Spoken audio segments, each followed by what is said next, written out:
ペンダコ。Bonjour tout le monde, moi c'est ペンダコ先生。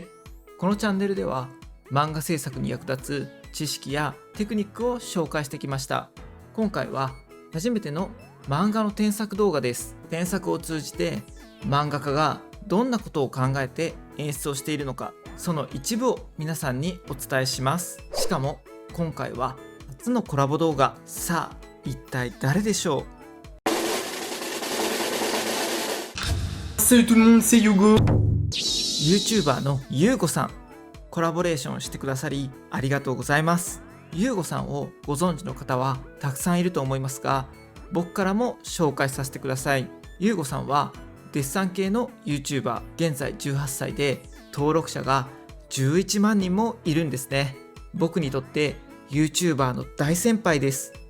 彼の漫画ブラックシープの第1話を添削します。ブラックシープは漫画ドラフトで公開されています。概要欄にリンクを貼っていますので、ぜひお読みになってください。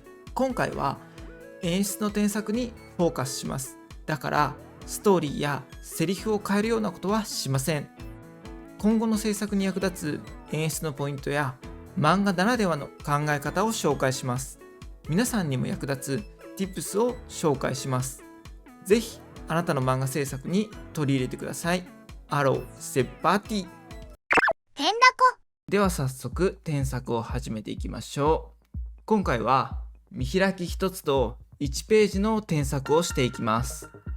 まずはこの見開きを見てみましょう。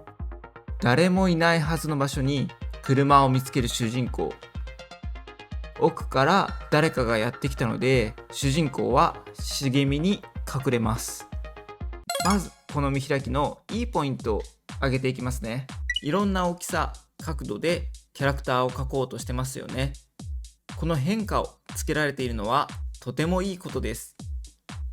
コマの大きさにコントラストをつけてますよね。注目させたい情報に大きなコマを使っているのは大事な演出手段です。あとキャラクターの表情がよく描けてるんですよ。どんな印象を読者に与えたいのかよく考えて絵を描いているんだと思います。ではこの見開きをより読みやすくするにはどうしたらいいのか添削していきましょう。まずは右ページ。この見開きに主人公と車の両方が写ってるコマがありません。そうなるとそれぞれの位置関係や距離感が分かりづらくなってしまうんです。あくまで演出の添削なので絵はラフに描きますね。3コマ目と4コマ目をひっつけて主人公の後ろ姿と車の両方を描きました。これで読者に位置関係を分かりやすく伝えられます。またこの絵があることによってセリフを減らすこともできちゃうんです。今回の添削ではセリフを直していませんが、漫画では視覚的に状況を見せて説明セリフを減らすと読みやすくなります。次は左ページの1コマ目。3人目がここにちょっとだけ写ってますけど、ちゃんと3人が見えるように絵を描きましょう。ここで読者が見落としてしまうと、この後の展開が分かりづらくなってしまうんですよね。次は2、3コマ目。漫画ならではのキャラクターの動きを描く時の注意点をお話しします。フランスの学生さんに教えている時もよくあることなんですが、ついつい癖で右方向へ向かって動きを描いてしまうことがあります。読者は左へ向かって漫画のコマを読んでいきますよね。この向きだと読者の視線とキャラクターの移動する方向が逆なので読みにくくなってしまいます。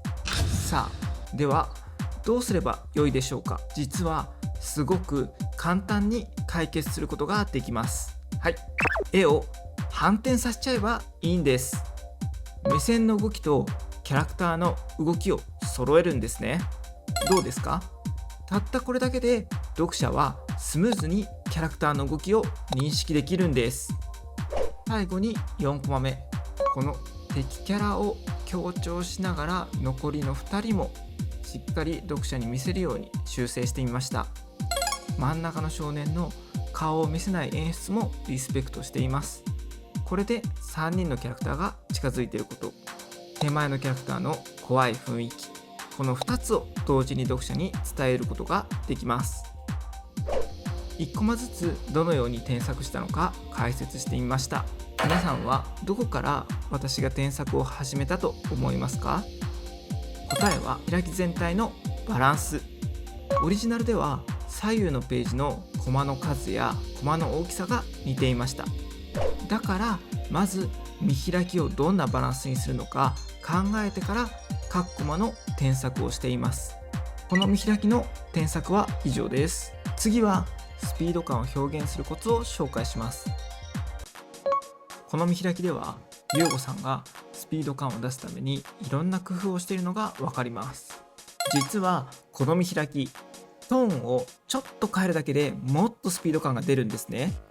ちょっとやってみます。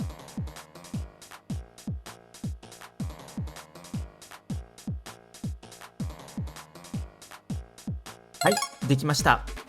トーンは奥行きや陰影、固有色を表現するのが得意です。しかしスピード感を表現するのは苦手なんですね。ちょっとした線やトーンの量で印象が大きく変わりますね。これが漫画を描く上で難しいけど面白いところだと私は思っています。最後にこのシーンを見ていきましょう。主人公が転倒して敵が迫ってくる。覚悟を決めた主人公はもう一度走り出す。この見開きのいいポイントを挙げていきますね。上のバンドでは1コマでダイナミックな動き、下のバンドでは静かな緊張感を4コマ使っています。バンドごとに演出に合わせて小回りを変えているのがいいですね。このページをもっと良くすることで前後のページをより効果的にできちゃうんです。実際にやっていきますね。まずは1コマ目、先ほども言ったようにトーンを減らしてキャラクターの動きに沿ったエフェクトを少し加えました。これでよりスピード感を出すことができましたね。次は下の段を見てみましょう。この3つのコマの顔の大きさが同じくらいですよね。これだと絵が単調になってリズムがなくなってしまいます。また3人が写っているコマがないのでそれぞれの距離感が分かりません。それを踏まえて緊張感を演出してみましょう。最初の添削でお話ししたように敵と主人公それぞれの距離が分かるコマを入れましょう。手前に敵の足を描いて奥の主人公を大きくします。これでお互いの距離感を表現できました。互いの距離をもっと縮めたい場合は主人公を大きくすることで表現することができます。棒や主人公が被っていた服が手元にないことはビジュアルで表現できています。なのでセリフは取ってしまいましょう。残りの3コマにも絵を入れていきますね。はい、できました。敵を1つのコマの中にまとめました。こうすることで2対1の不利な状況をビジュアルで表現しています。キャラクターの感情を表す手段は手や目のアップでも表現することができます。表情だけでなくいろんな絵を使ってキャラクターの感情を表現できると演出の幅が広がります。見開き全体のバランスを見てみましょう。顔のアップのコマは読者の目線が集まりやすいです。なので間のアクションやセリフを読み飛ばされるリスクがあります。添削することでこの見開きを順番に読みやすくすることができました。また吹き出しはコマとコマに重ねすぎないように気をつけましょう。基本はコマの内側に入れた方が読みやすい漫画になります。最後にこのページの最後のコマを小さくしたのには理由があります。次のページは1ページ丸ごと使った大きなコマですよね。だから前のページのコマを小さくしてコントラストをつけます。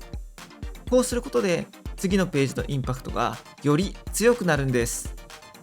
実は漫画家はページの前後にも注意して演出しているんですね。てんだこ。今日はゆうごさんの作品ブラックシープの1話を添削しました。ゆうごさんありがとうございました。実は一度だけオンラインでゆうごさんと作品について話をしました。インスタやライブを見ていると話したことを取り入れてどんどん上達しようとしているのを感じました。今後の成長と作品の続きを楽しみにしています。このチャンネルでは皆さんの漫画制作の手助けをしたいと思っています。そのためにもぜひ応援よろしくお願いします。この動画がいいと思った人はチャンネル登録、高評価お願いします。いつも見てくださってる皆さん、初めて見てくださった方、最後まで動画を見てくれてありがとうございました。それでは次の動画でお会いしましょう。アビアント。